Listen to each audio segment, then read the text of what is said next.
Ja, goedenavond, dames en heren. Het moment waar jullie op hebben gewacht. Het is donderdag 15 december? Nee, donderdag 15 oktober. Kan altijd tussendoor, een grapje. Het is PorTalx 2020 met jullie gastheer en gastvrouw Onno en Tara. Hello and welcome. Good evening at a novelty on the first day that many things had to be closed except for your laptop screen. We're very happy that we have such a large audience with us. Unfortunately, digitally.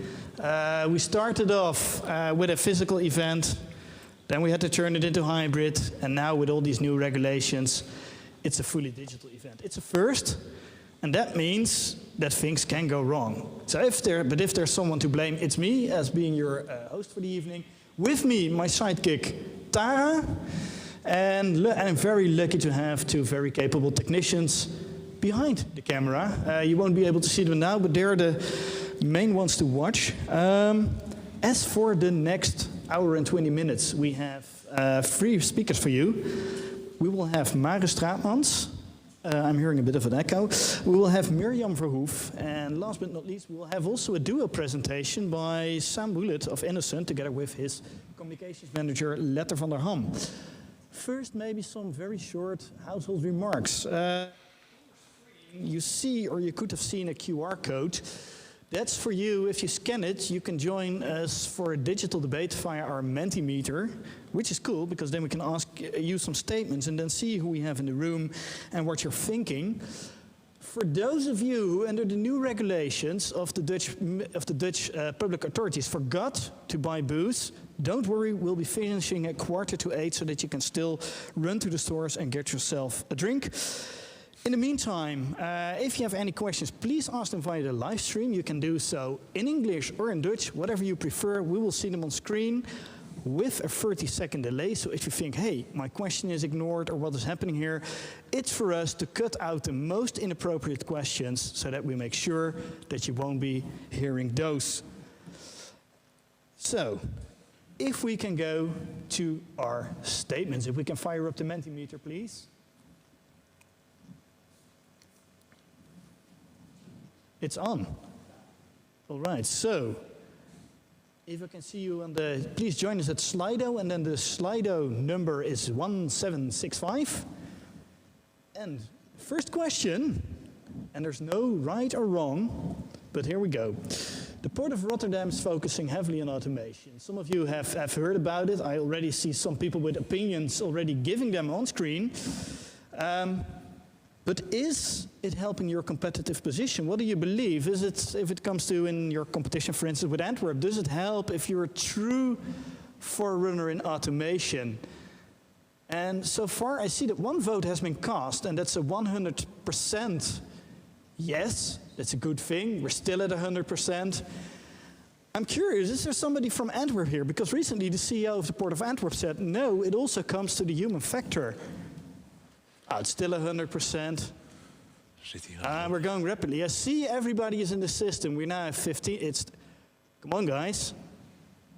PorTalx is about debates, exchanging visions, not about having the same vision once over again. Otherwise, I do know that our first speaker of the evening will have a very easy task because he has been a forerunner in digitalization anyway. Well, Lars, can we go to the next statement? Because this one, it's obvious.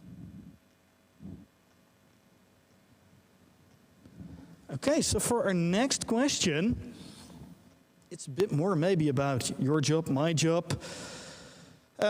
We will know for sure that some jobs will disappear. But what is, according to you, the main effect of digital technology on the job market?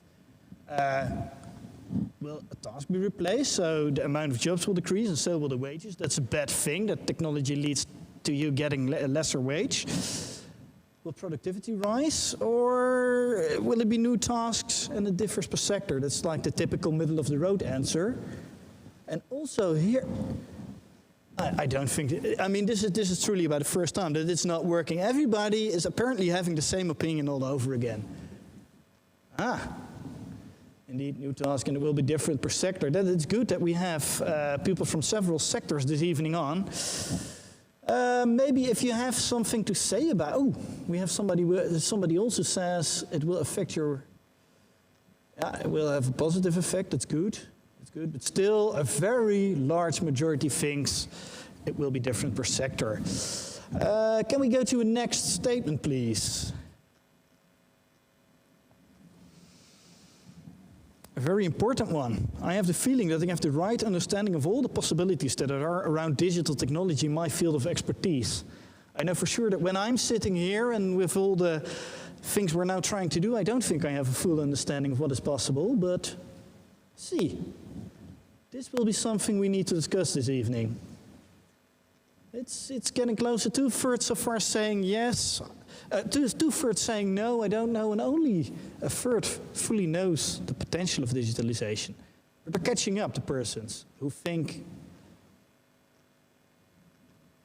all right, so let's leave it for a little bit longer, and then we are 2022. It's getting closer. Let's go to a next statement then. But remember this score. It's open for debate. Next statement, please. So, I think that the company I work for is experimenting enough with digital technology and has the right expertise to do so.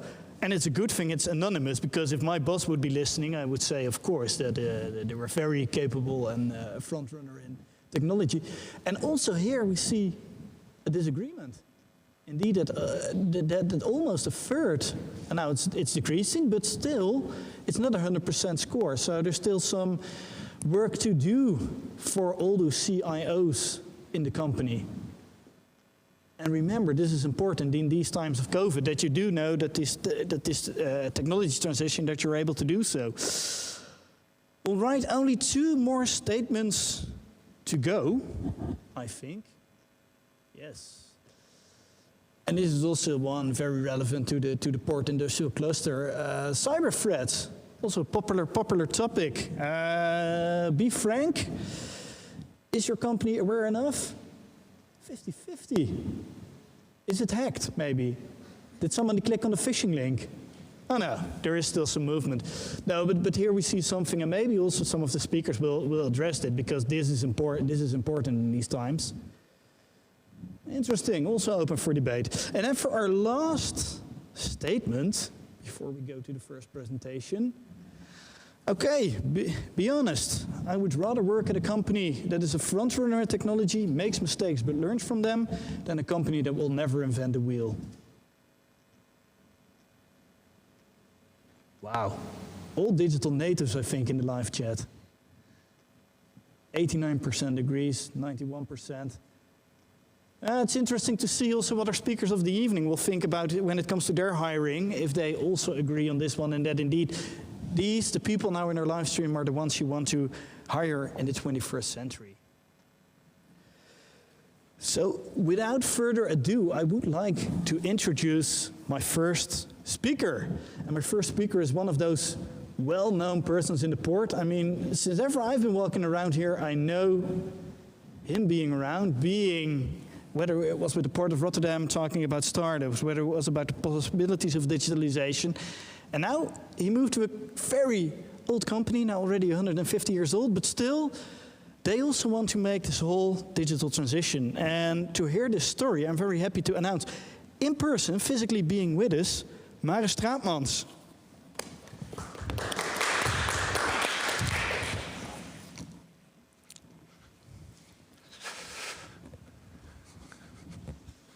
See if this works. Where should I be? Trying this out. A bit more to the right. Yes. Perfect. Well, thank you very much for this introduction. Trying to do the standing because I don't like sitting when I'm presenting. I hope it works. I hope there's enough light. Yeah, beautiful introduction. I'm very happy to be in this presentation because actually this group, hopefully all you guys watching from at home or anywhere, you're the ones that are bringing the future to the port and the maritime ecosystem. And I think that's crucial, and that's why I was happy that I was invited by the Jong Havenvereniging to give a presentation a little bit more about digital. But as you can see, the topics are, for me, are about learning, about leadership and digital. So that works very well for me. Is it okay, guys? Yeah? Good. Yeah, I can see. So 15 to 20 minutes, I want to bring you through some of the topics that I want to share. It's going quite some different ways, but I hope it will inspire you. First, a little bit about me. I already had a beautiful introduction, but I realized when preparing actually for this presentation that I personally have a lifetime learning mission. I get really triggered by learning new things, and one of the reasons for me was also that to take on this role for Director of Digital Transformation, because I think this is one of the biggest new challenges for the ports and maritime sector. And it's already happening, but I think just recently in our sector, and if you watch McKinsey, I think the first articles already from 2008, so already more than 10, 12 years ago they started, but in our sector I think it's just picking up right now. So I have a background in with startups, in ports, in maritime. I was the founder of PorTalx. I've been doing innovation in the Port of Rotterdam, and currently I'm doing digital for Noord, and I'm a part of a group of venture builders called the Green Swan Partners. This one is actually a short introduction how we look at digital in Van Noord. So this is a 2-minute video, and it will give you hopefully a very quick impression on what we think digital can be for a maritime company. We change the world, creating new land, new energy, new possibilities. But today, it's the world that's changing us. Because the world has become digital, faster, smarter, more dynamic, more demanding, generating over 2.5 billion gigabytes of data every day. That is a lot of knowledge and insight, the most valuable resource on Earth. If we want to keep up, we have to become digital as well. But here's the cool part. We are already sitting on tons of data. We have over 100 vessels worldwide, each collecting data with thousands of sensors. More than 5,000 colleagues who are all generating, collecting and sharing valuable information. And we work with countless partners across the globe, connecting us to local events and developments everywhere. We're already digital billionaires. All we have to do is make use of it through smart digital solutions. Like a shared dashboard where our teams, partners and clients can see real-time status updates, seamlessly connecting our operation with the planning of project partners, meaning less downtime and greater efficiency for everyone involved. Or solutions that turn our paper and spreadsheet operation into a self-learning system that automatically knows what information needs to be shared with whom, where, and when, reducing double work, errors, and, well, no more paperwork. That will make our work a lot more fun.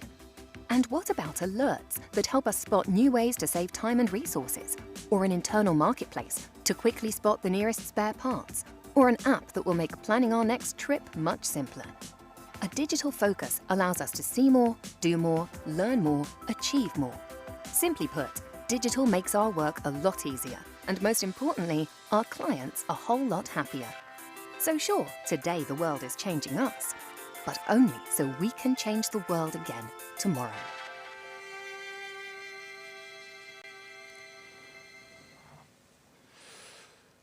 So that was our introduction about digital. I hope it gave you some very practical ideas about how we see digital. I think there's a lot of talk about digital, and people see digital generally as a very technical subject. What kind of data do we have, and can we do data analytics and machine learning and very complex stuff. For me, it's very much about actually these three things. So why do we do digital? What is digital for? It's actually for these 4 topics. And the first one is actually clients. More clients are asking for digital. They want to know more about the status of their product, the delivery of their product, the quality of their product, how they can order it, where they can order it. We all know it from our daily practice, but in business it's growing and growing. So people will not, clients will not accept anymore if they don't know where their package is or where their product or their project is. They will not accept any longer where the emissions are. What is the emissions of the product that I'm buying?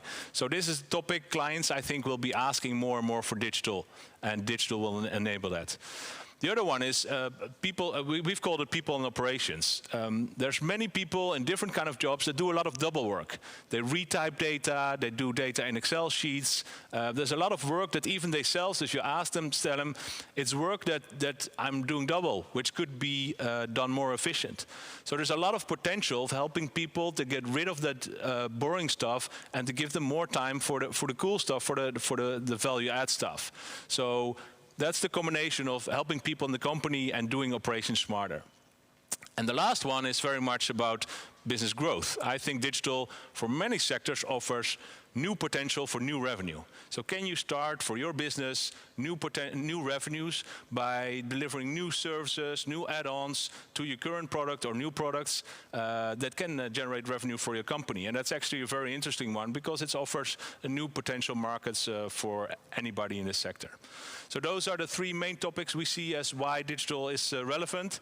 And then one of the topics that I'm covering for Nord is the transformation. And I like this quote. You can probably say this for any transformation, but transformations are hard anyway. And digital ones are harder, and I hope to take you through why I think this is actually even harder than transformation in general. But change, people changing, people doing something different, very busy people doing something different than they always do, that's just a very tough challenge for everybody. Then the next point is about leading digital. So our sector has a big need for digital.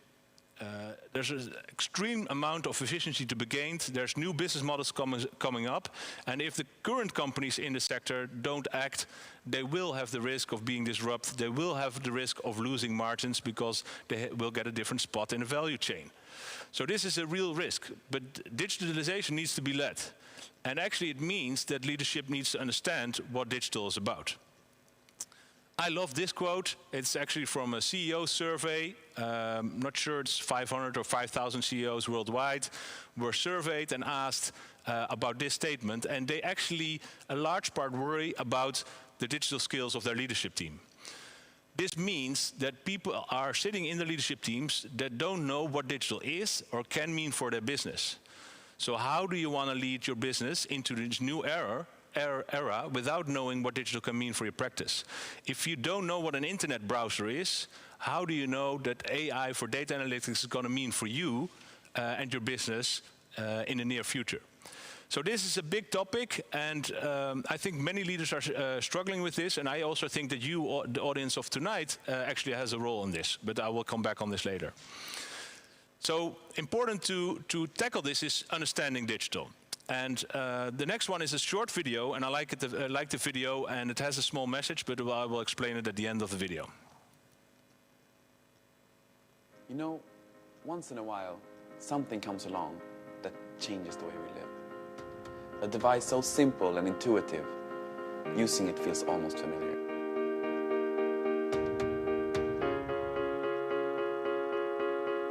Introducing the 2015 IKEA catalog. It's not a digital book or an e-book. It's a book. The first thing to note is no cables, not even a power cable. The 2015 IKEA catalog comes fully charged and the battery life is eternal. The interface is 7.5 by 8 inches, but can expand to 15 by 8 inches. The navigation is based on tactile touch technology that you can actually feel. Content comes pre-installed via 328 high-definition pages of inspiring home furnishing ideas. To start browsing, simply touch and drag. Right to left to move forwards. Left to right to move backwards. Notice something else? That's right, no lag. Each crystal clear page loads instantaneously, no matter how fast you scroll. If you want to get a quick overview, just hold it in the palm of your hand and using just your thumb, speed browse the content. If you find something you want to save for later, you can simply bookmark it. And even if you close the application, you can easily find the bookmark again. Amazing.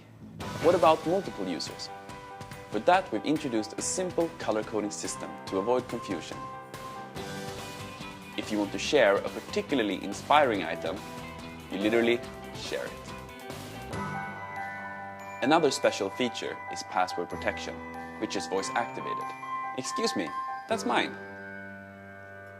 At IKEA, we feel that technology this life enhancing should be in the hands of everyone. So the 2015 IKEA catalog is free. You can download one from your mailbox, the one you open with a key. If it's not there, try refresh the next day. Or you can upload yourself to the IKEA store and find one there. Experience the power of a book.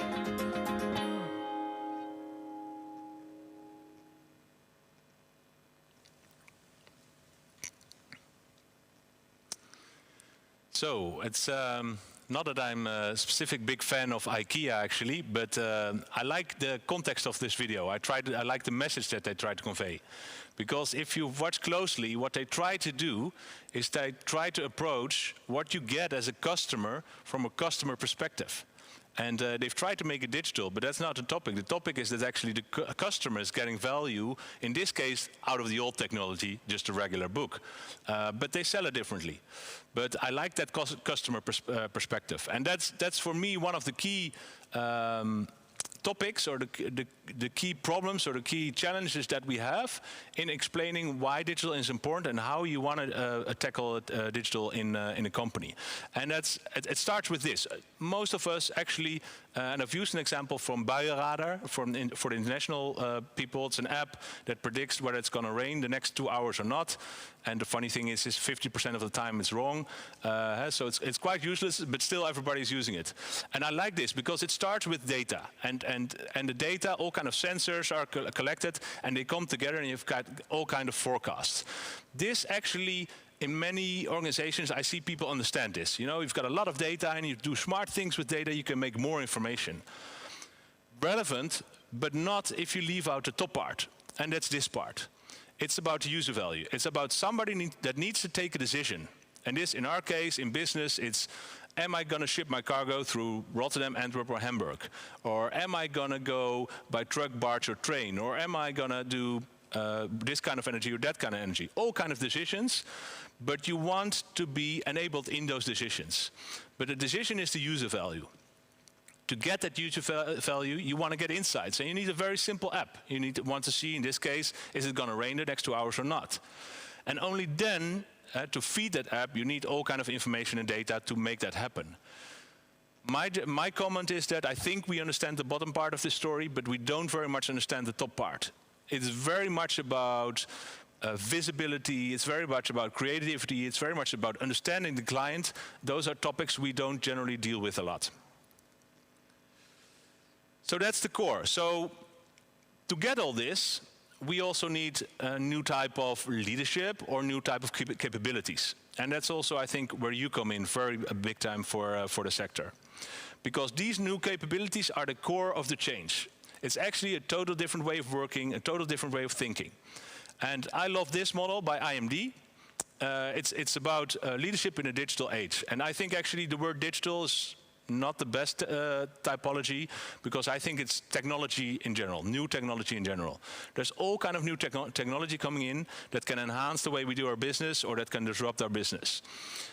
I think leadership or capabilities in this time are very much summarized with what you see in front of you. And that is very much about more people characteristics than specifically IQ or very smart things you learned in the university. I love these topics like humbleness. It's very much about understanding that you don't know everything and you need other people to be able to know as much as possible. It's about adaptability. So that means if you've chosen a path, but you get new information, you're still willing to change your path in a new direction. I think that's contradictory to what we've seen in the past. We had leaders that were supposed to know it all and chose a direction, and that's where you go. And now being adaptable and adapting to the new information that you're getting, that's the new thing. It's about visionary, putting a point on the horizon where you're going at with very short-term actions instead of 3-year plans. And it's about engaged. Understanding yourself, understanding your people that work with you, understanding your partners, your clients, knowing what they want, knowing what that drives them, knowing where their value is. That's actually what is needed to make speed in this age. You have also some activities that belong to that. And you see that the topics here, like hyper-awareness, knowing what's happening in the rest of the world, being very informed when making decisions, but also fast execution are the traits that generally are needed to realize this. What you see in the orange triangles actually are the risks if you miss out on one. So if you go hyper-awareness and informed decision-making, you might be slow driving because you see so many technologies, so many opportunities, so many threats, and you try to analyze them, but you don't know where you're going. But fast execution is a must. So also these threats are very interesting to look at, because that's actually what you see in quite some companies, that they become very inert because they don't know where to look at, or they go too fast without proper informed decision-making.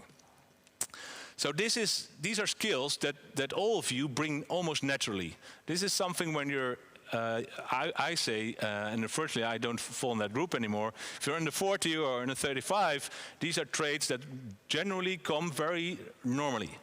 You unlearn them in corporates. So the question is, how are we going to bring these skills into the corporates? And there's many different ways. And some of the ways that I like a lot is to make sure that younger people have more role in leadership. So they get more say in the strategic decision-making, in the strategic vision-making, but they actually have a role. Other ways are to organize groups of young experts. And in that case, I actually like to skip the word young, because I think young is the wrong typology, because especially in the topic around digital new technology, I think this group knows better than the 40-plus group. So this is crucial for companies to bring in. There's many different ways. Speak up. Don't hesitate to bring your own opinion in the company. Bring new ideas and push for them, because I think people will see more and more that this group that's hopefully watching tonight will bring the vision that's needed to bring the company in the next age. And I've got a final slide, and that's, again, also a little bit to my background. I've been working a lot with startups in the last 10 years, and I'm still doing today. And I think this also translates to corporates. I'm very fond of a professor. I'm not very often fond of professors, but I really like this one. It's Bill Aulet from MIT. He's been working with the founders of Uber and all those big companies that we know right now. So they're really, really effective at what they do. And he told very explicitly, entrepreneurship is not something for startups. Entrepreneurship is just a skill and a trait that you can bring anywhere. And I think that's very relevant. If you, and this article tells a bit more about it, if you bring purpose at the heart of what you do, why are we doing this? You really can bring a drive, whether it's in your startup, whether it's in a corporate or anywhere else. So I want to bring this as the last thing. I hope this gave you a little bit of insights on how I look at digitalization, leadership and learning, and especially the role of young talents in this whole play. If you got any questions, I'm more than happy to take them. I leave it to the knowledgeable hands of our speaker today to guide that process. So thank you very much.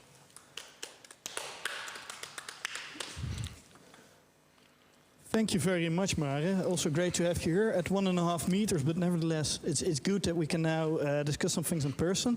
I will check with Tara for the questions coming in via the live chat, but already a good thing is, during your presentation, the number of viewers doubled from when we started. So apparently, people are interested in what you have to say. And what triggered me was that you said, okay, if a company doesn't innovate itself, somebody will come and take over. Google or Amazon will step in. How is that at Van Oord? I mean, you're an offshore construction company. Can Google come with a ship, or?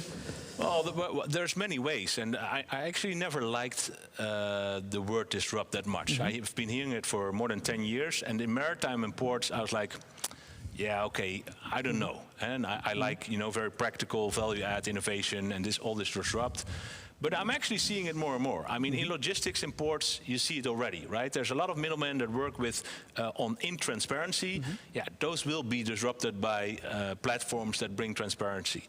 But also at Van Oord, you see this happening. I mean, one of the things that's hitting Van Oord now is that the oil and gas market mm-hmm. is difficult, and that's a large part of the business. And they're now in renewables with offshore wind, which is going very well. So you see that new markets evolve.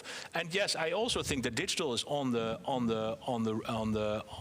watch, because we already have companies that predict the mm-hmm. depth in ports and waterways and say to ports, you don't have to dredge right now because you still have enough depth seeing the ships that come in, or yes, you should dredge right now because we see that they actually need more depth. And that means that other companies potentially could be taking mm-hmm. the position of deciding when they should be dredged instead of the dredging companies. So Yeah, I think even in these very traditional sectors, as long as there's a lack of information or in transparency, there's a chance of being disrupted or getting a different position in the value chain. Yeah, it shows it very well. And about, I see that we already have some questions from the audience. We have a question from the chairman of the Young Port Association, from Marit. And she asked, what is your biggest challenge at Van Oord when it comes to digitalization and employees?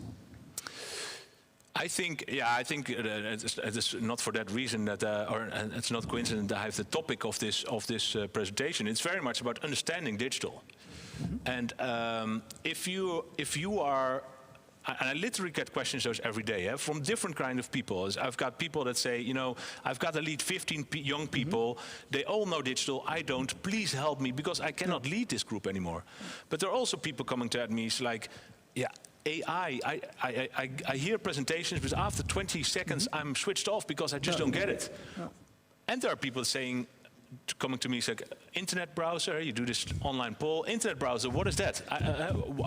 So you have a huge knowledge gap. And this is, I think, the biggest challenge, to let everybody see the potential of digital and to better help them understand the value of digital. And I think that's the biggest challenge. Yeah. Would it also be that, of course, making mistakes can be very costly if you're in either maritime construction or in the offshore business?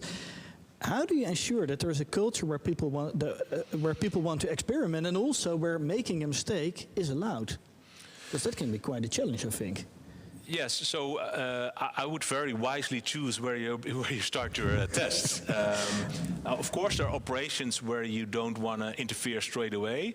Although there is something like, just like buienradar, it's not a critical tool that if it goes wrong, that you'll die. If your critical tool, if it's wrong, then you'll get very wet, which is not nice, but you'll survive, right? So I think there is a possibility of putting things parallel. So you have the regular way of working and you put digital support next to it. But there's also, we're working currently on client feedback. That's something that's of huge value for the company. How can we get better client feedback? That's not a critical, everything goes wrong if you don't do right. And yes, I don't also think in innovation there's too much play. In a sense, I really believe creativity and serendipity, but it needs to be, I'll use a neat word, extremely professional. You can still be very professional, very thorough analysis and all that stuff. So I think in that combination, there's a huge amount to win. Yeah, so that's something that changes when if you're a startup, that's maybe different than when you're a vested company, having thousands of employees, billions of turnover. Yeah, so it works differently, but I think actually the dynamics is the same. Okay. So I think large companies, and that's back to that entrepreneurship, what I got from Bill Ollett. Entrepreneurship is a way of working and a way of thinking. And it's not only for startups, it's also for corporates or for governments or actually for anybody. So it's very much about focus on the client, trying to add value. As a startup, you want money for that. As a corporate, maybe see it as a service to your client, or maybe you also want money for it. So it's very similar. So building those value-add products for your clients, very focused, small, starting small, then scaling. I think that's pretty the same. Okay. Question from Tom Clearden. What is Marit's vision on additional learning, either as pursuing a master or following a course next to having a full-time job? Now, the beautiful question. So what can you do in practice? And maybe it's a bit nasty answer, but the prime topic is diversity. And nobody's the same. So everybody learns in a different way. I learned by taking very different jobs. So I've been working as a consultant. I've been a CEO at a nightclub in Rotterdam. I've been working at the port. So I've took many different jobs, and those jobs, each of them gave me a lot of new tools to do. But yes, I think taking a study next to your job, I very much believe in following the job that makes you tick, because I think that's where you learn the most. And as soon as you get comfortable, it might be time to go look for the next role, because you can learn more somewhere else. And that's how I approach it. But again, everybody's different. Some like to read books. I just like to do it in practice. Yeah. Great. Another question coming in from Jan van Dinter. Do you think young people should get bigger responsibilities and a higher place in hierarchies there based on their digital skills? Short answer is yes. I think young people should get more role. I think also we should, in that way, we should get rid of the word young, because young, I think, at least with current leadership, is perceived as inexperienced or inadequate. And I think young people are actually more adequate in this. So yes, I think they should. And that basically comes down to that I think organizations should become flatter. Beautiful example.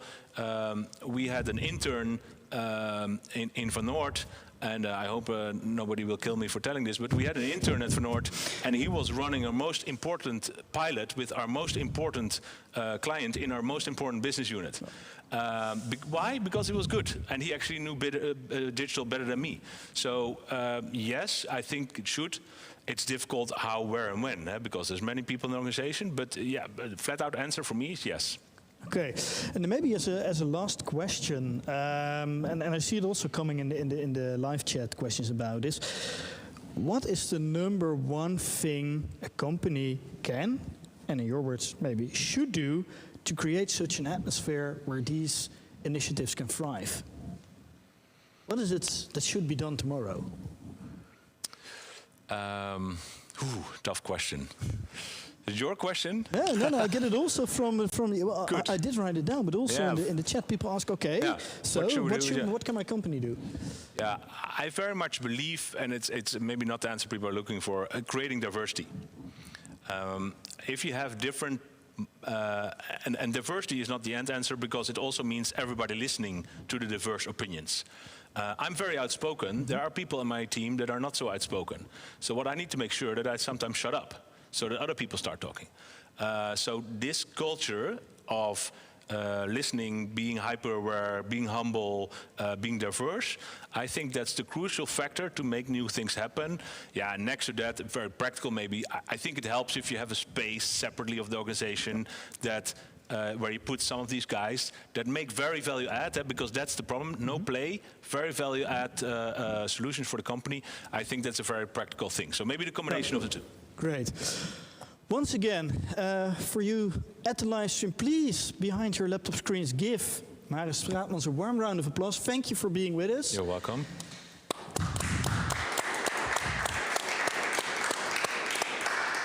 And now for our next speaker. Unfortunately, that speaker will be digitally. And then, of course, Mare, thank you for being with us. But now, this will be just as in a talk show. We will ask you to leave the table, and then my sidekick can finally also get a microphone. So the next round of questions will be more interactive. But for my next speaker, we have somebody from a multinational also, from the chemical industry, from the well-known company of DSM. And when I was looking at the background of her speaker, I noticed that she started off with a master's in chemical engineering, some very technical assignments afterwards. But now, and I think the story won't be that much about the technical details, but will be much more about how you can stimulate employees working in a team also to come up with innovations bottom up. So how do you foster that people who have good ideas, that they can also bring them to the company and that they can bring the company further with that one? So without further ado, please a very warm round of applause for Mrs. Mirjam Verhoef of DSM. Hi, can you hear me? Excellent. Yeah, I can hear you. Okay, well, thanks for the introduction. I have some slides, so I think I can share them. Is that the idea? Yeah, I'm looking at my technical guys, they're still smiling. Yeah. Let's try. So I'm not sure. Looking good here. Okay. Yes, you're live. So first of all, thank you for having me, and I liked your introduction because indeed I started off very technical, but I think in the end you find out that it all comes to people, and that people make the difference. And I would like to share a story with you on the transition we did in my organization. Actually, the digital part came in later. And I can talk hours about it, so I will try to limit it into 10-15 minutes. I limited my slides for that reason. That always helps. And let's see if there are questions afterwards.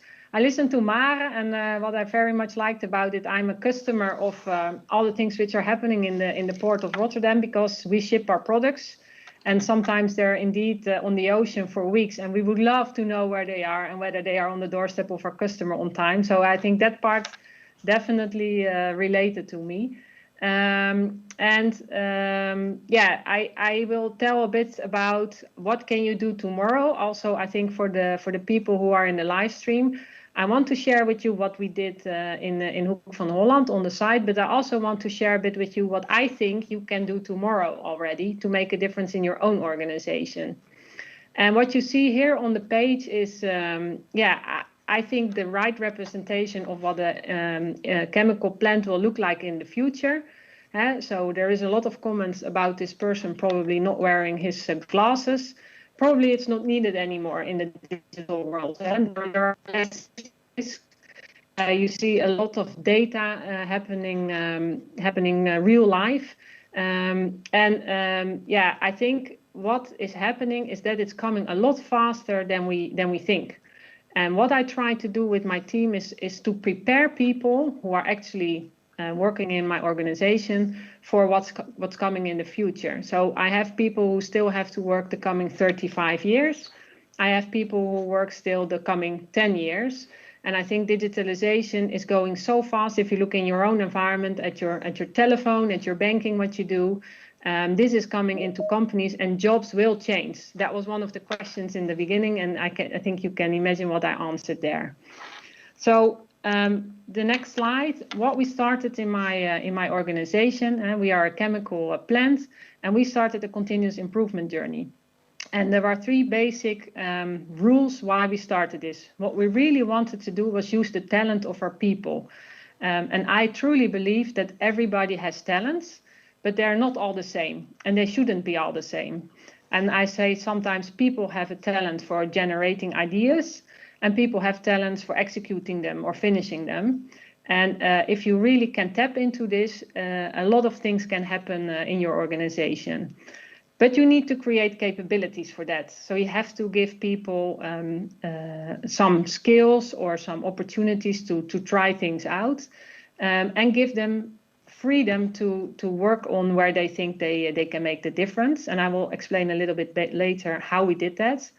And then in the end, if you get many small improvements, you will create a big impact in your organization. So what we did is we used in 2019, we started to introduce one of the lean principles. It's called an A3, and maybe some of you know it. It's a very simple way of going through how to solve a problem. Yeah, it's a step approach. It's literally an A3 form, and it helps you if you want to solve something. It's first to think what is really the problem. So what we did is we trained everybody in my organization for 2 hours on this pretty simple tool, and we gave everybody a coach. So we linked groups together, and they had a go-to person to help if they were stuck in their process. And then we said to them, looking at what the most important parts are for our production facility, you can start any topic in relation to safety, health, or quality. And the only limit is that you have to be able to execute it yourself. And I think that is the key part in the whole scheme. If you have to do it yourself, you will look for rather small improvements. Yeah. If you need a big project team or a big investment, that's not something you can do yourself. So people really had to start looking small and maybe just do a little step in solving a problem. But if you then add it all up, you get a lot of different contributions to your business. So we started this in April. We trained everybody, and we had the agreement. We have around 100 people on the site, that everybody makes one improvement per year, and you do it from beginning to end. So we trained them people, we gave them coaches, and I think then as a management team, we made a big leap, because then we had to let go. And I think that is a bit about where you really have to have faith in the process. So we did not tell people what to work on. And we have had lots of discussions in our management team that this was the right thing to do. But I truly believe if people know how they can contribute to us as a business, and you give them the means and they keep it small, they will work on the right things. And the interesting part is that if people can pick their own key topic, that's really what they want to change, then they will go on. Despite the hurdles they find, they will find time, they will find means to solve it. Well, if we give them a task and say you have to do this, the first hurdle they have, they will come back to you and say, look, I have a hurdle, help me. But if it's their own idea, if it's their own problem, they will try and they say, I have this problem, can you help me? Oh yes, thank you, and I will continue. But we had a lot of discussion about this, especially in the beginning. You can imagine if you have, at the end, we had 55 ideas running. We had no overview what was running. Yeah, so there was this a bit, we wanted to control, can we generate a list of something? And I said, why? I said, they are doing the right thing. And when they have finished an item, of course, we reviewed it and we looked at the end result. Then you really see that people work on the things it fits their talent, so to say. And I have a couple of examples. And one was, I think that was the surprise of this whole program. As we have this one person in the lab, he works already 30 years with the company. He's not so engaged in the new manager who comes to do his new thing. So he said, well, I don't know about this lean. But in the end, then we said, well, you can work on any problem you want. And he said, I know there is an issue with contamination and I'm going to solve it because I'm sure it's about the cleaning we do in the site. And we said, it's all looked at and we looked at it with R&D. But okay, if you want to work on it, that's fine. Pick it up and do it little step by little step. So he worked on it for 5 months, and this next to his normal lab work where he did the testing. And I can tell you, he did some tests with some of the operators in the plant. Of course, he got approval to do that. But he really was driving this change, and he proved to be right. So we solved this big contamination issue in our site. We didn't have to do an investment. We just had to change a bit the cleaning procedure. This one guy who was probably not the biggest front runner, actually, I think in his attitude, he wouldn't ever be pointed as a front runner. He was one of the first to come up with this, I would say, really big improvement. So what you see if you do something like this, you get the small ones that people work on the things which bother them every day. But you also get a couple of these, we call them little diamonds, which are actually a lot of value contributing to our business. And I think overall in the result, we earned 1.7 million that year with all these small improvements. We had a 30% capacity increase. And you have to realize that we did not ask for capacity. We asked them to work on safety, health and quality. And in the end, what they did is they took the walking out. They put things more close to where they wanted to work. So there are a lot of inefficiencies, they were dissolved in the process by doing this project. So actually, it was a big surprise. In 1 year, we had 55 finished improvements, and we said, you know what, we do it again. So this year, 2020, we said, okay, we now know the drill. Everybody knows how to make this A3. We do it again. But in this time, we said we will add digitalization in it. Because I think for improvements like this, digitalization has a lot to offer. And also, it is the future. And using all the data we have, that definitely we need to find the next level of improvements. So, like in the previous one where we said we need to train a bit, what we did is we sent 10 people to a training how to build an app. And it was in COVID time, so actually it was 2 times 4 hours. It was a Mendix training. You can look it up on intranet. It's a free app. It's a free system, and they learned how to build an app. And that is what I really like, is that I have a young operator. He always makes this joke. He says, I'm a full-time gamer and I'm a part-time operator. Yeah, he loved it, and he immediately went, and in the training he already built 2 concept apps. And what you see is, and that is what I truly believe, this is tapping into his talent, and he walks off with it. And another operator who really is into the process control system we have, it's called Delta V, he said, you know, I see all my colleagues struggling with this. I'm going to deliver a training to my peers. So this operator made a couple of slides with the most happening problems, how to solve them. And every shift, he trained them an hour. You see the photograph here, Corona style, all 1.5 meters apart. So what we did is we offered the opportunity and a bit the skill set. And then you see that people take this and start walking with it. And we had no idea what was happening. And we have a team, it's a sustainability team. And they say, we go paperless. We didn't tell them to do that. But they thought, yeah, from a sustainability point of view, it was brilliant. In Corona time, we use a lot less paper anyway.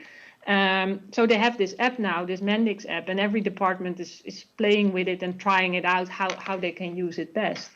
So, yeah, I think what is really important that we give people to try out, also to prepare them, because jobs will change. If I look at a generic operator in a site, I expect them to be able to do improvements, in the future. It's not about executing the repetitive tasks anymore. It is about, can you see opportunities for improvement? Can you solve problems? Can you use the data we are having to look at where we see room for capacity growth or cost reduction? So I think, it is really important that people start to onboard on this. So this is the atmosphere we have on our site. And I realize that some of you maybe don't have that in your company. So I wanted to give you a bit of let's say tools, how I think you can become a digital frontrunner yourself. So if you are in your own company and you really have this digital minded and you like to try things out, I think you know what you can do to support your daily work. Now, I heard a lot about things you have to type over or data in different reports or data which is written and you have to type in, or things you have to do every month maybe if you have to do a report out. Pick one of those topics for yourself and start looking on the internet on available apps. Because I think there is a lot out there where you can YouTube yourself how to start using it. And then you start small, and from there you can make steps to build on and expand what you're doing. And when you are doing that, if you show what you're doing to the others in your department, which are probably not so digital minded, and they see it benefits, I'm sure they will take it and ask you, can you also do this? Now we have this nice working system. It would be nice if we can also do, and then you see that it starts to grow and probably you get more time to do it or more support to expand the tool you are working on. So that would be my invitation to you. I say our front runners are our leaders, so they show us the way, and we need a younger generation to do that for us, because I think there is I call it digital whiz kid mindset that you bring, and it would really be a pity if you're not able to use that in your daily work. So that is an invitation to you to see how you can make little steps, and you might run into a hurdle, but like the people in my team, if you really want to work on it, you will find how you can overcome that hurdle and can make something which works for you and your team. So that will be my invitation to all of you.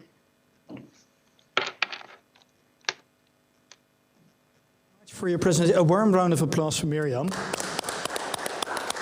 And maybe it's good for the viewers who don't know it. Miriam actually has been voted Plant Manager of the Year in a Dutch competition because of this initiative. So that's, I think, very great. And already my sidekick saw some interesting questions coming in. So Tara, what do we have in the live chat? Yes, we have a question from Lisette van der Pijl. And she said, those are great examples. Did you also add doing one improvement a year to the performance review of your employees? Not yet. So we first said you can kind of earn a bonus with it. But I also said to everybody, 3 years from now, it will be part of your normal performance, that you are capable of making improvements. because I truly believe I want people who drive improvements, and it can be any level. But we did kind of reward or recognize the improvements made, also to stimulate people working on it. Is it something, because I can imagine that people now like the work more, do you also see that the retention is higher, that more people stay with the company, or is it too early to tell? Yeah, well, we have a very high retention. I can tell that. I have also quite a young crew, so one of the concerns is indeed that people after a couple of years are interested to work somewhere else. But at this moment, nobody left so far, so I think it's really good.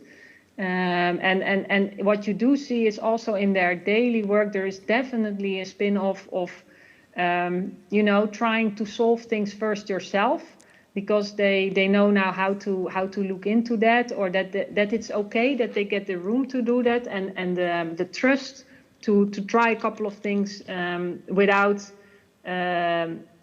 So it's very easy to say, look, I have a problem, please help. Now they say, well, look, we have a problem and we checked already this, and this, and we think it's this, but at this moment we don't know how to continue. So you see also there is definitely a spin-off that people are more capable to control their own work. Great. So we have room for one more question. And Tara, do you have it? I have it. It's from Jelle Hoekstra, and he asks, how do you deal with employees resisting to change? Mostly how you motivate them to change. Yeah, so I think there are people who love change. There are always people who don't like change. So you have front runners and you have people in the tail, so to say. I think what is important is that you give people room to do it at their own pace. And at the end also show that my experience is if 80% has changed, the last 20 will come. So focus on the people who want to change. Of course, be open for the people who have resistance for it. But like I explained, the big surprise we had was that this guy, who is not the front runner in change, so to say, he became a front runner. So you can also be nicely surprised. So don't judge before, or don't judge people who are resistant. They will come. They will come in the end. Thank you. Thank you. Well, once again, thank you for sharing the story. Another round of digital applause. And thank you for being with us. And now we go already to the last speakers, in plural, of the evening. And we have a company that can still decide how to do it, because they start from scratch in Rotterdam. You all might know the instant smoothies, but so far they were made by subcontractors. But given the success, they will build their own facility. Where else than in Rotterdam? So I'm very happy that we have with us tonight that we have Sam Woollett, who works with Innocent. And interesting fact, before he used to work at a beer brewing company, so going from beer to smoothies, it's an interesting one. And next to him we have Letter van der Ham, who works in the communications department at Innocent. And together they will tell you more about the plant they're building, the concept, how they're changing the nature of factory work. And they have jobs on offer, if I'm not mistaken. So if we have them, I think we have them in the live chat. I see them on screen. So without further ado, please a warm round of welcome for Letter van der Ham and Sam Woollett.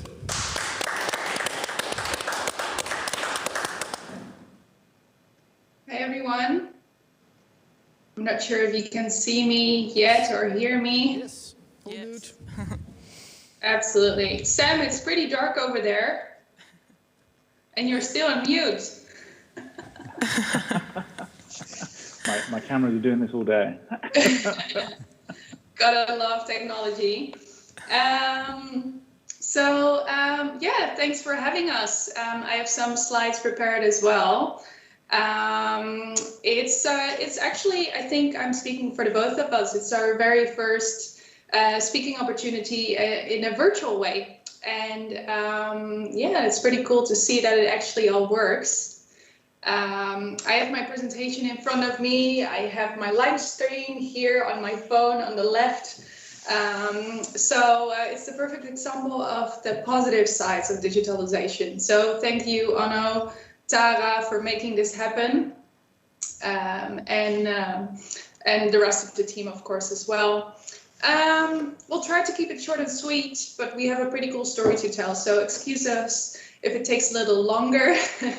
I'm going to share my screen now, and I won't be able to see any of you, but let's give it a go. Here we go. Let me check in the live stream if this is all visible as well. Can you guys see my screen? Yes, good stuff. All right, so I'm Letta, and I'm the Blender External Engagement Lead, which means that I get to tell everyone about the factory we're building.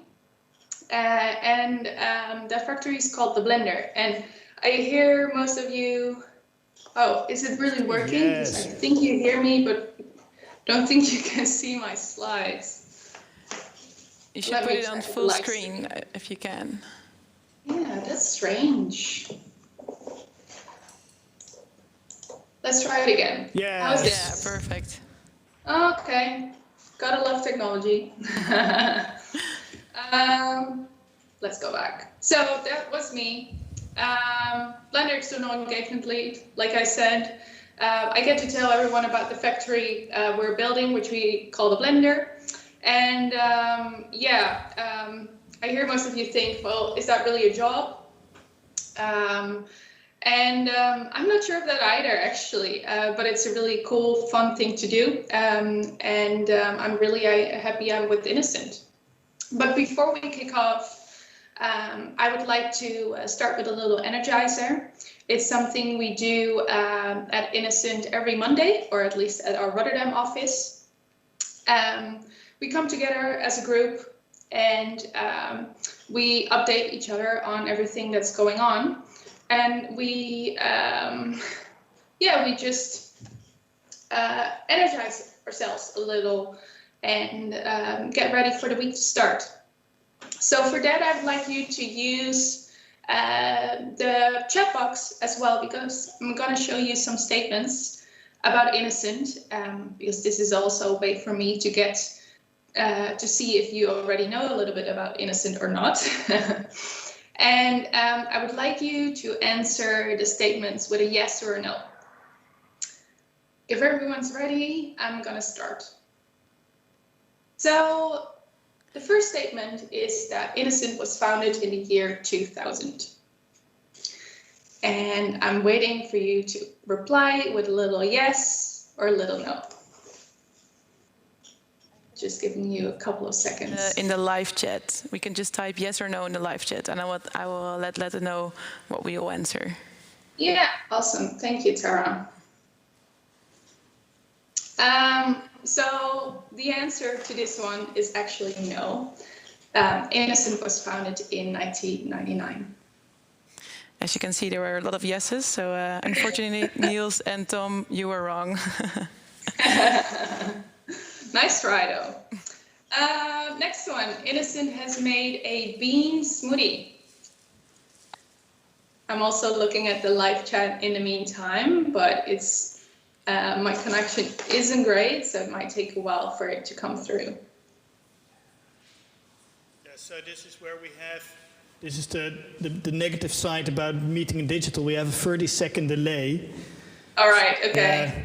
So the answers will come, but the bean smoothie, it sounds special. I think it's yes. I know, it is very special. And the answer is actually, again, no. Oh. But we have launched a really cool marketing campaign last week. So if you haven't seen it, make sure to check out our Instagram, for example. Not sure if it's actually tasty, a bean smoothie, but who knows? There were actually a few people that said no, so go Lisette. Go Lisette. Oh, the answers are coming on my screen as well. All right. The next one, Innocent only sells smoothies. I'll give you a bit more time.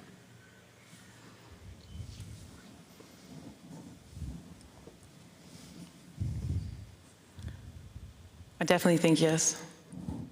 Ooh. 10 more seconds.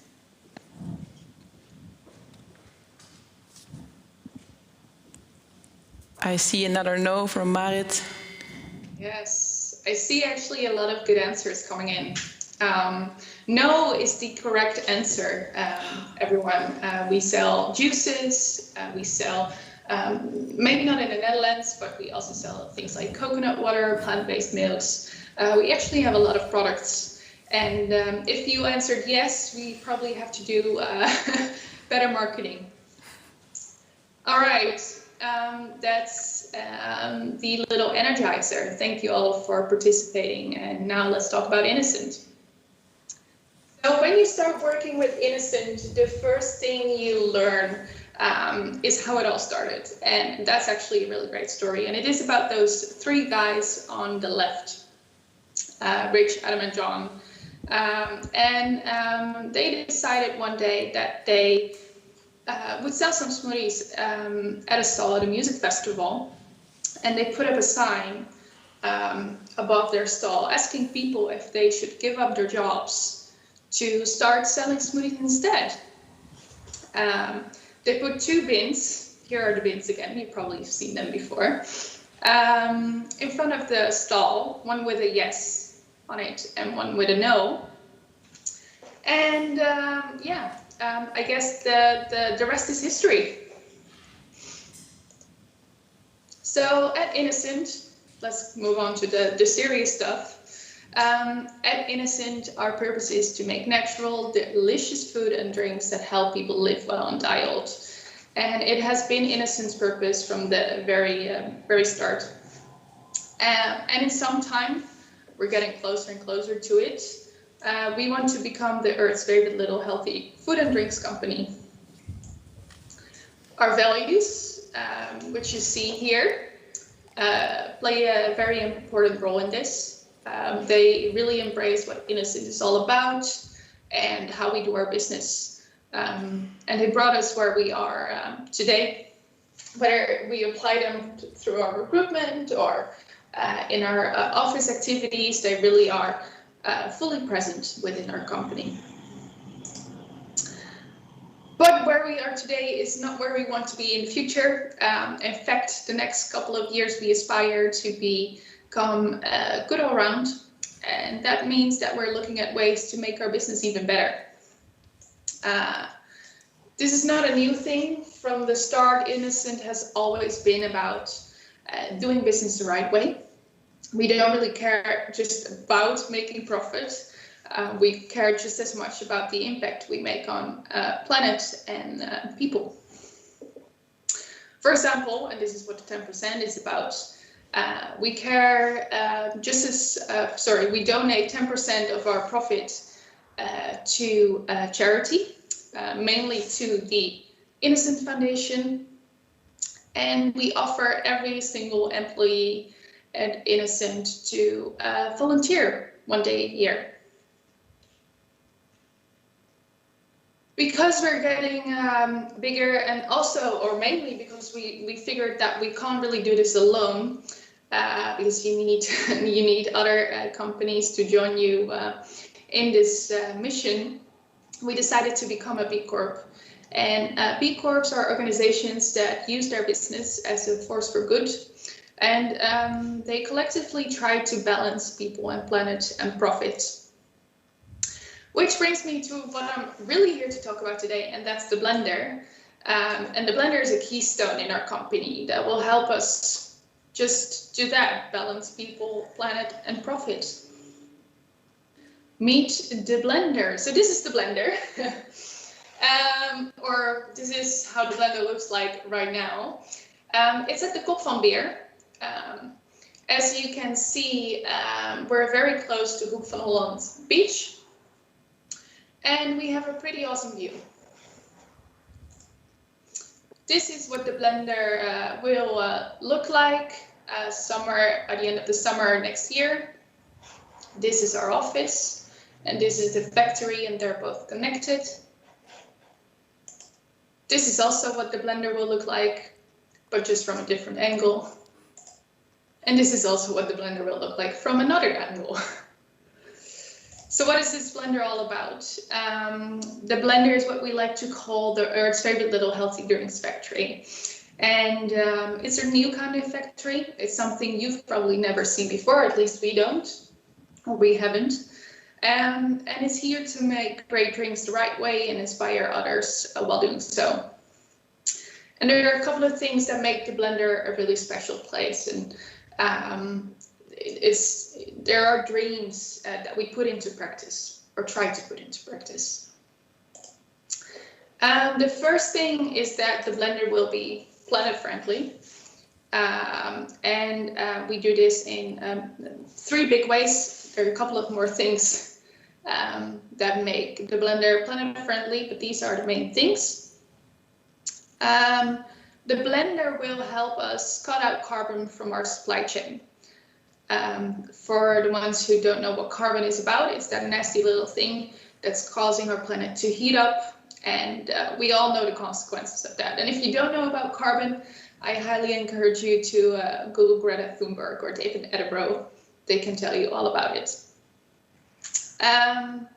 We're building our factory in a very sustainable way, and we try to use local resources as much as possible. And our factory will also run carbon neutral. Besides that, we try to use as little water as humanly possible. And we also refuse, reduce, and recycle waste. So we really try to look at waste as a resource. Then next up is that the blender will be a factory for people, not just our own employees, not just for our own employees. It will be a great place to work. I think lots of light, great air quality, organic food in our cafeteria, and even silence rooms for when you need a break. But also for the people around the factory, we actually invest a lot of time, money, and energy into making sure that the factory will have a positive impact on society. And then finally, the blender will help us to continue to do great business, because without a business, we wouldn't be able to use our force for good. And the blender will help us to stay a great business, because we'll be able to be on the front line. We'll be in the thick of it, we'll be trying stuff out, we'll be learning a lot, and we can easily implement those learnings directly rather than depending on our partners. So that's the blender in a nutshell. I think that's my story. So I'm gonna hand over the slides to Sam, which I think he should be able to take control of the slides. Allow, here we go. I should have control now. Thank you, Lette. Hopefully I'm looking a little bit lighter than I was earlier. I might not be, but we'll try our best. So hi everyone, I'm Sam. So I'm the engineering and facilities lead for the blender.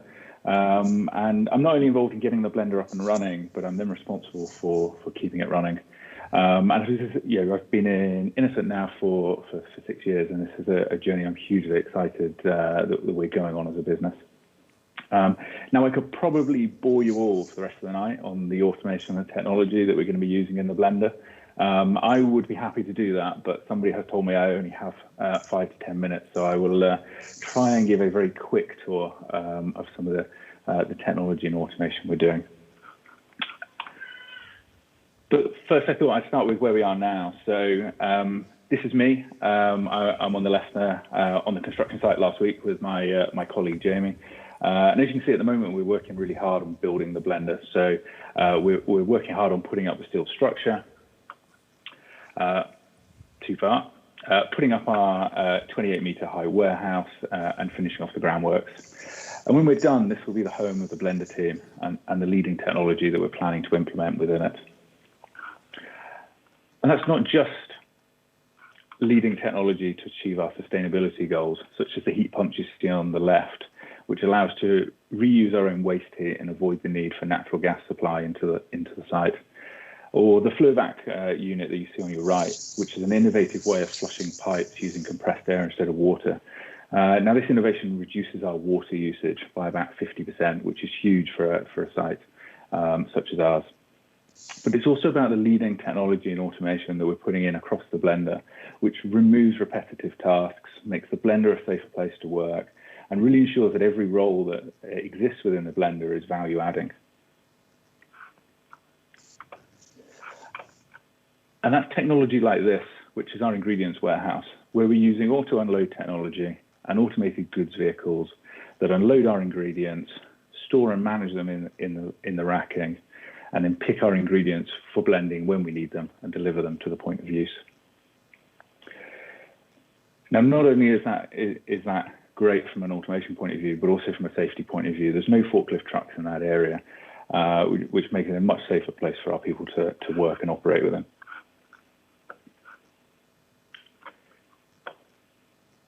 It's also technology like this on our filling halls, where we're using, again, automated goods vehicles to feed packaging to each of our four lines. And those are the small ones that you can see, for anyone who can see the cursor here, moving up the lines. And then the bigger automated goods vehicles, which are taking our finished goods products out of the end of the lines and into our warehouse. And that's a warehouse that is fully automated. So it is automatically storing our product. We're not only storing it, it's then preparing each load ready for us to dispatch. And when it's ready to dispatch, it's delivering it to one of the gravity conveyors that you can see at the bottom. Again, all of that makes for a much safer environment for our people to work in with no forklift trucks. And I think I heard the comment at the beginning about starting from scratch, and we really are starting from scratch. We do none of our own production at the moment. Our systems infrastructure is pretty much non-existent, and so we need to build all of that as well. And that for us is a real benefit, because it means that we can then implement a set of technology which is supported by a set of new integrated systems which work with each other to help us run the blender in the best way possible. So, for example, our production planning and maintenance planning are joined up. That means that we can plan maintenance at the most efficient time and reduce the time that we stop production. It also means that our process control system and warehouse systems are joined up. So when we start a new blending order, the ingredients are automatically delivered from the warehouse to the point of use. Now, what does that mean for our people? So if we look at one example, this is one of our filling lines within the blender. We have 4 of these lines, and each line is run by 2 operators. And if you look at the points marked 1 to 5 on the line, now those are all points where we would feed packaging into the filling line. Now, normally what you'd see on a line like this is operators walking up and down the line to the warehouse, collect some packaging, back to the line again, back to one of these 5 points, manually put the packaging into the line. But actually, with the technology, the systems we're using, it actually means that the system controlling the filling line can automatically recognize it needs packaging, can send a signal into the warehouse management system, and that automatically sends packaging out of the warehouse onto an automated goods vehicle and delivers it to one of these 5 points. Now, if you look at point 1, for example, this is where we put our preforms in, which we blow into our bottles. Now, that one we've gone one step further, and actually the preforms come out of the line and onto that unit and are actually fed into the line without any human interaction whatsoever. And for an operator, that saves them a job every 10 minutes, because of the speeds we run these lines, we need to put a new bin of preforms into the line every 10 minutes. And then if you look at point 6, that's where we take all of our finished products out of the end of the line. Again, we're doing that using automated goods vehicles. And what that means is, instead of people spending time focusing on what are really non-value added activities, they can really focus on what adds value to us. They can be focused on making great drinks, so really focus on our product quality. They can be focused on being in tune with the line and making sure that the line's running well. We can commit more time to continuous improvement, including things like root cause analysis. And actually it means that we can set our operations team up to be doing that first line of maintenance and ensuring that our kit is in the best condition and therefore able to run in the best way. And really for us, what this means is the role of the operator is changing. And therefore, we're demanding a slightly different skill set from the operators and from the rest of the teams as well, with less focus on manual activities. But we also believe that we should provide our people with more flexibility. And so the fact that our planning system feeds into our labor planning system makes it really easy for our people to see their future shifts, to book time off, to swap shifts to suit their needs. And they can do all of that through an easy-to-use app. And that's a common theme that we've tried to put in across all our systems. How do we make our systems easily accessible on tablets, on phones, on screens, and easy to use so that we can operate within the systems throughout the factory and also remove the use of paper throughout the blender as well. So that was a really quick tour of some of the automation technology that we're using to change roles within a factory and for us to drive every role to be value adding to us as a business. But it was also a very quick look at some of the ways that we believe we've created a really great workplace for everybody. And I think, Letty, you're going to finish off with some final words there, aren't you? I think I am. Maybe you can move on to the next slide for me. Yes. Yes, we're still building the blender. And that obviously also means that we need quite a lot of people to help us run the blender. And to become the Earth's favorite little healthy drinks factory, we need a lot of you. So if you're looking for a job at our Earth's favorite little healthy drinks factory, I definitely encourage you to apply on werkenbijinnocenttdrinks.nl. There actually aren't a lot of job ads on it yet, but there will be next week when we kick off with our recruitment campaign. You'll see us all around Rotterdam. So make sure to have a look and apply and share. Great. Perfect. Thank you so much. One round of applause for Letta and Sam. We do have room for a couple of questions. So first I'm looking at my sidekick. Tara, do you already have questions from the audience? Yes, so maybe we have a couple, so maybe it would be nice for Letta to choose herself. Yeah, I'm looking into the chat as well. I see Jelle asked a question about how you still stay profitable while thinking about the environment. Really good question. I think we've proven that it is possible to do that over the last 20 years. Like I said, Innocent has always been about leaving things better than we found them. From the moment, actually, we started selling our smoothies and juices. And it's really about balancing the decision between the money you make and the impact you have on the environment. And sometimes that means being a little less profitable, but still being profitable. Other times it means choosing for your company. Hope that answers your question. And then I see a lot of other questions coming in. Let me have a look. Do you have some examples of how the blender gives back to the local community? Is a question by Jim or Jim, I'm not sure how to pronounce it.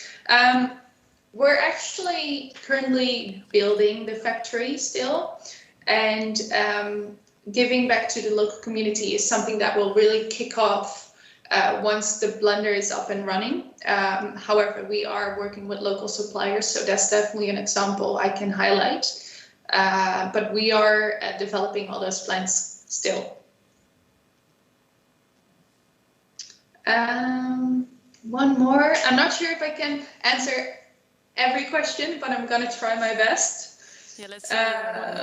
So the question from Lisette is, with such a digital factory, do you also look for employees that have more digital capabilities or skills compared to regular factory workers? Maybe Sam is able to answer that question for me. Yeah, so I think a really good question. So the simple answer is yes, we will. So like I say, with such a digital factory there, we're then very reliant on that technology we've put in place. So we need people to be able to work with that technology. We also need people to be able to maintain and help us improve that technology. But also, I think the other point to make there is just because people don't have it doesn't mean we would exclude them from that. You know, we're very committed to also bringing the right people in and developing them in the right way and training them up in the right way. Great. Awesome. Thank you. I think that's all the questions I see on my end, at least. And I think also, judging by the time, maybe my final question would be, so it's still a 24/7 job, so if I want to apply, I do need to do night shifts? Sam? If you want a role on the shift side of it, yes. You need to do that. We've got a lot of jobs available, so. Yeah, okay, that's good to know. So if you're around and you want to have a job at a very healthy employer, I think, please have a look at our website next week. And judging by the time, I think we're going to end the show, aren't we? I think we are. Ending the show means that we have to thank some people. And first of all, I would like to thank the speakers. One of them is still with us physically, for the other ones digitally, but one last round of applause. I would like to thank RDM for having us, also for their generous support. I would like to thank Delta Links in supporting us and thinking about the theme, and also some other small sideline support.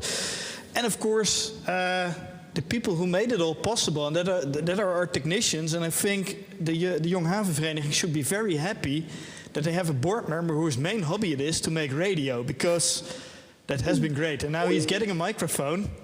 Lars, any final words? While I'm here anyway, I wanted to thank everyone for making this a last-minute success, since all the people that signed up for our physical event right here in this area. Yeah, we kind of had to disappoint them a little bit. You're all at home, but you're still there, so we would like to thank you for that. Times are crazy, but we kind of still pulled it off this evening, so thank you very much. Yeah, so let us know also via the live chat if you have enjoyed it. Leaves me with one final remark before thanking you. We are, even though it are strange times, we're looking for a new Jong Haven talent, and you can still sign up, or you can sign someone else up. So use that opportunity. A lot of promotion has been done, but I think we're still looking for more possible new talents. Great opportunity. For now, hope to see you next time in a physical way, but now we know that we can also meet in a more digital way. But thank you so much. And the movie is coming for the young poor talent. So stick around for 1 minute.